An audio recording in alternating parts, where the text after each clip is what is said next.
Today, a new Pokemon Scarlet and Violet trailer dropped. It was 15 minutes long, roughly, and it didn't have that much information because most of it was a repeat of what we had before. However, we did get a new Giraffrig Evolution as well as something sprinkled in there that we can talk about. And Donphan is confirmed coming back, which I'm really excited to play with the Don. So make sure you guys leave a like and also subscribe to the channel if you're new. I'm on my way to 300K and you can help me get there. So let's jump right into this information. So the first thing we have is, of course, the Giraffrig Evolution, Farigiraf. Now, this is normal Psychic. I'm a little bit disappointed that it is not Dark Psychic. I think that would be a lot better offensively. But I'm a fan of the design. The tail finally swallowed the giraffe. Like, that's kind of what we were thinking about Giraffrig anyway. It was always talking about in the decks, like the tail has its mind of its own, that it might be controlling it. But it's normal Psychic. It's a good chunk bigger than Giraffrig as well, and has two new abilities, Kochu and Armor Tail. So the head of its main body and the head of its tail combined. As a result of its evolution, the head of its main body and the head from its tail have become one. Both of Farigiraf's brain are connected through thick nerves, increasing its psychic energy, and it can emit psychic waves from the antenna on its head. Kind of makes you think that maybe a hidden ability might end up being Psychic Terrain or Psychic Surge, just based on that, right? Just based on that. It's always mindful of its surroundings, and while it can detect danger in an instant, there are times when its body cannot react as fast as its two brains can think. The head from its body and its tail equipped for both offense and defense. The thick, sturdy head from its tail provides good defense for the head of its main body. When the head from its tail closes its mouth, Farigiraf whips its long neck around in an attack and deals brutal psychic damage or physical damage. The force of this attack is said to be able to pulverize stone and crush steel beams. We've heard Pokemon say that before. We've heard them say Vikavolt zips super fast. We heard them say XYZ can do something, right? Like we've seen Tyranitar can crush mountains and Tyranitar is strong, but then we see that Vikavolt can be fast and it's slow. So I would take what they say here with a grain of salt. I do love this animation though, the fact that the tail actually like eats the head in the process while attacking. I think that's pretty cool. So its new abilities, Kochu. Kochu is a new ability appearing for the first time. When a Pokemon with its ability eats a berry, it will eat it one more time at the end of the next turn. So this is a really interesting ability because at first glance it almost looks like Harvest, but it's not, right? So the way Harvest works is at the end of the turn, 50% chance you can get your berry again. And if it's like a citrus berry, or if it's like if it's a citrus berry, you can get the recovery twice, right, at the end of the turn. But this says that it will make it eat its berry again at the end of the next turn. So the way I see it is something with like citrus berry again as an example. Turn 8, you get your citrus berry, and then at the end of turn 9, let's say you go for protect turn 9, and at the end of turn 9, you eat the berry again. Very different to Harvest because obviously Harvest can make use of Custap Berry, which I think is one of Harvest's greatest strengths, whereas this can't really do that. This can't really do that because if it's activating at the end of the turn, you don't want Custap Berry to activate at the end of the turn. You want it to activate at the beginning of the turn. That's how you end up getting the speed and the ability to move first before your opponent. So this could be cool with some sort of recycle strategies though. Obviously, recycle, get your citrus. You don't have to recycle in the following turn to get your citrus at the end of the turn, or you still keep getting it back. So I think that's cool for that. Maybe with some... obviously Pitaya Berry if it's special attacker, or a Salic Berry for speed type of thing could work too. And then being able to Nasty Plot in the next turn and then essentially getting the Rock Polish at the end of the turn, right? Because you got the +2 speed at the end of the turn. I think that's a pretty cool example of how you could do this. But besides that, I can't really think of too many crazy things. Guys, let me know down below what you think about this. So also, if you guys want to pre-order Pokemon Scarlet and Violet, I do have affiliate links for Best Buy. If you live in the US, you support me. If you buy anything with those links from Best Buy, you support me. Those links are down below. Next up, we have Armor Tail. It's basically just a reskinned ability, and it makes the opposing Pokemon unable to use priority moves. Kind of similar to Serena's Queenly Majesty, Dazzling from Bruxish type of thing. Basically, no priority moves that your opponent can go for. So this is cool because, you know, you're part psychic, so obviously the first thing you're weak to is the is Sucker Punch, right? That's the big thing that you're weak to.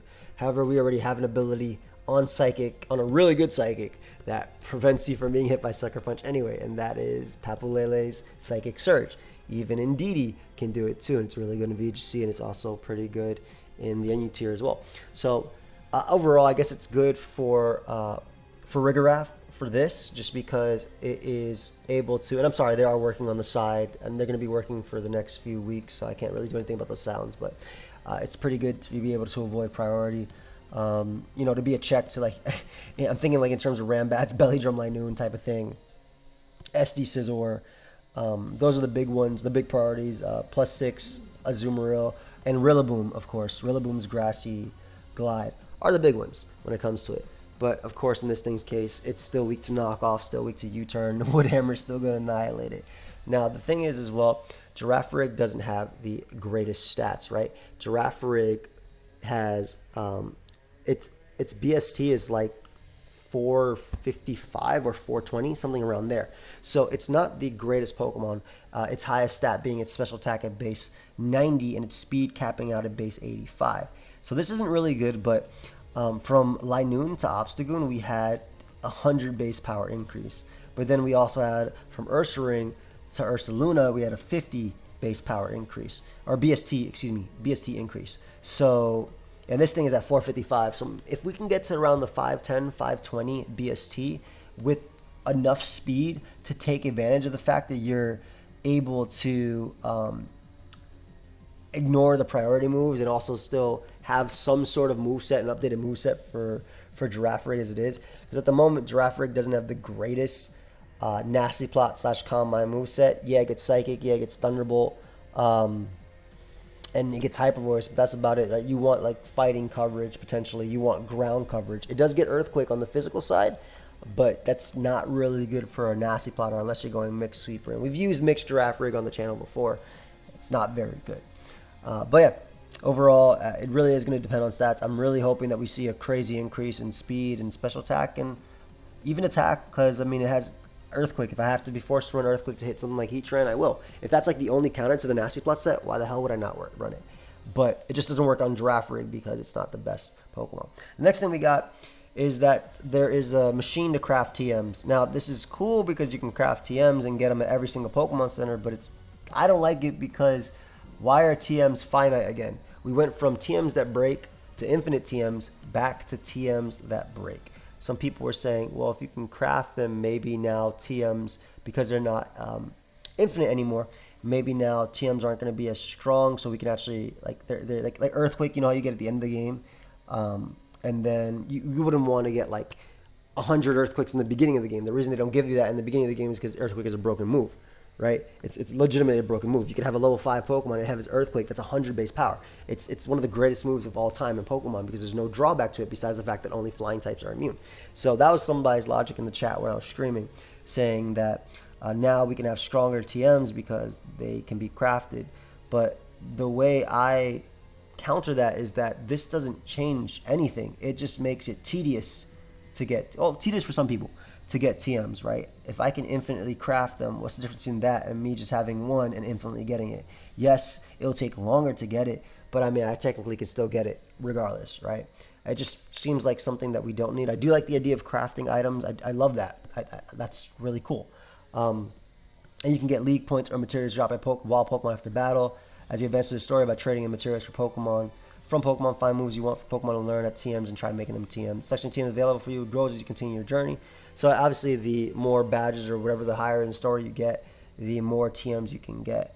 I do not like that they made them crushable again. I'm not a huge fan of that.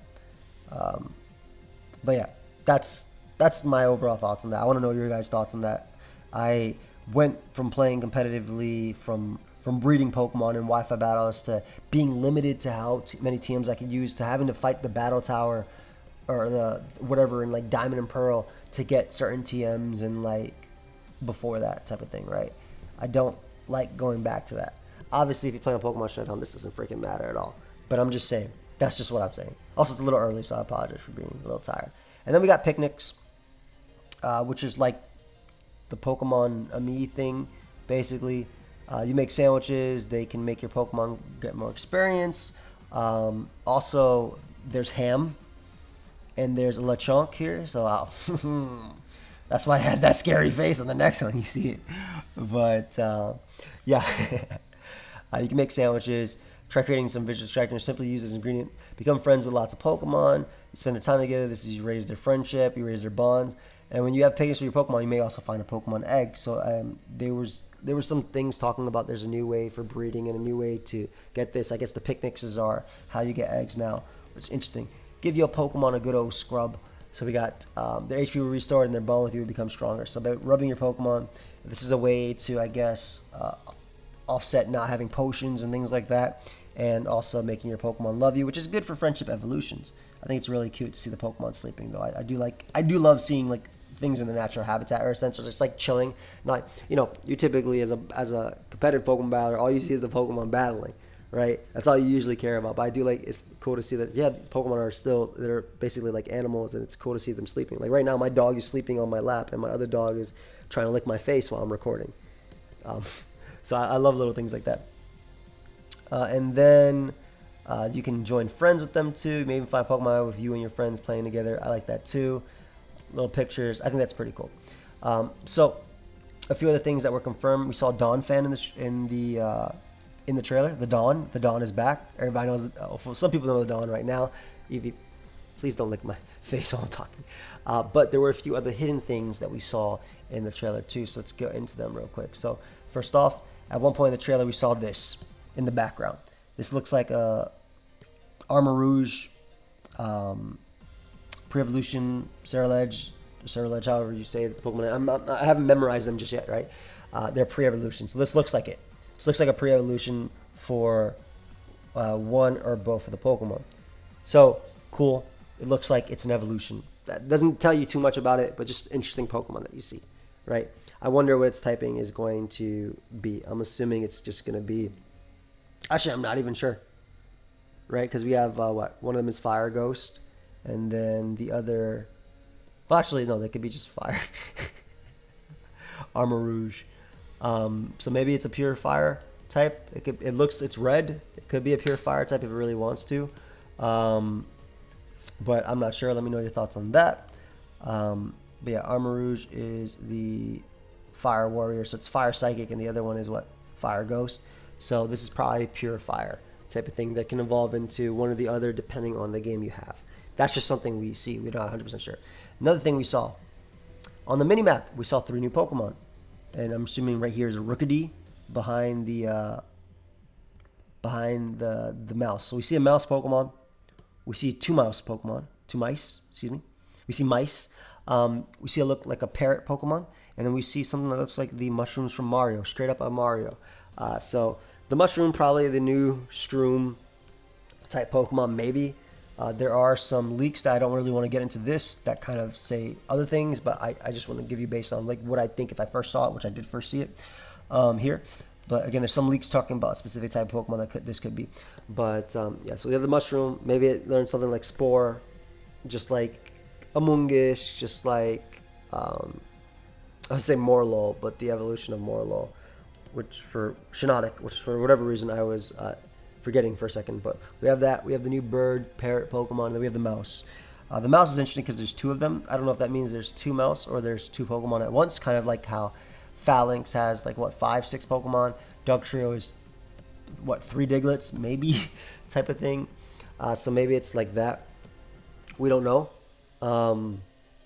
We'll see if it's a double Pokemon or anything. That could also hint to a certain ability, but we'll see if anything. But yeah, cool to see that we have 3 new Pokemon. I like the Pokemon mini map as well. This is something they revealed before, but I like the fact that we have a Pokemon mini map. I mean, everybody knows at this point. This is most likely a Pokemon, but we have a different angle of the car in this trailer, and there's an eye on it, on the side, on whatever this is, the wheel or whatever this is. We're pretty sure this is a Pokemon. I think everybody thinks this is a Pokemon. It has an eye. It has an eye. It has an eye in the front as well. So it's some sort of steel Pokemon. We're thinking maybe Steel Poison type of thing. There's my dog playing with the toy now. And then, lastly, this one's a little bit harder to see that was in the trailer.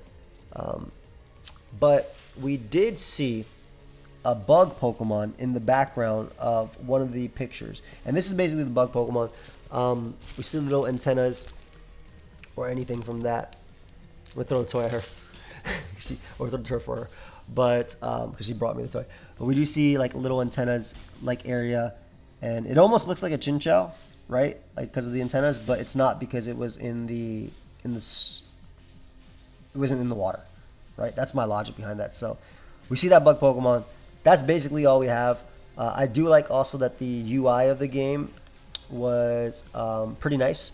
We actually got to see that the Pokemon Eevee. We got to see the Pokemon's what's it called, Terra type in the actual settings screen of the Pokemon. So I think that's cool. I wonder if that's something we'll be able to see when we actually battle, like prior to basically them terrestrializing. Let me hold this for now, Eevee, okay? I'll give you right back. Prior to them terrestrializing. So that's something that would be interesting. That would obviously change how broken terrestrializing would be. If I can see the Gyarados in front of me and know that it becomes ground type, that will change and influence my play. If I know that prior, right? Previously, for things like Hidden Power, we had to go to the Hidden Power lady for us to tell her. We had no way of seeing it or what it was in the actual game itself without someone else's help. So this is different. This is just straight up telling you, hey, you have this Terra type. But I'm hoping that it's kind of the same for competitive, just because it kind of makes me... I think terrestrializing is going to get banned, right, from singles. I hope that's not the case, but I'm pretty sure it'll be banned. Now, if this is something that we can see, I don't think it has to be banned, because if the surprise factor isn't there, if I know... It's like Mega Evolution, right? I see you are running a Beedrill on your OU team. That is probably your Mega, right? Type of thing. But with Zemu's had more unpredictability, though at some points you could fill them out and figure it out. Dynamax was just straight up broken in singles, and then terrestrializing has the potential to be broken. But if the thing shows it, then that gets rid of the guessing game. But yeah, that's basically all I have for you guys. I have a video later today with CBB and Blunder, so stay tuned for that. Feel free to use my Best Buy affiliate links if you guys want to pick up the game. And that's it. I'll see you next time. Peace.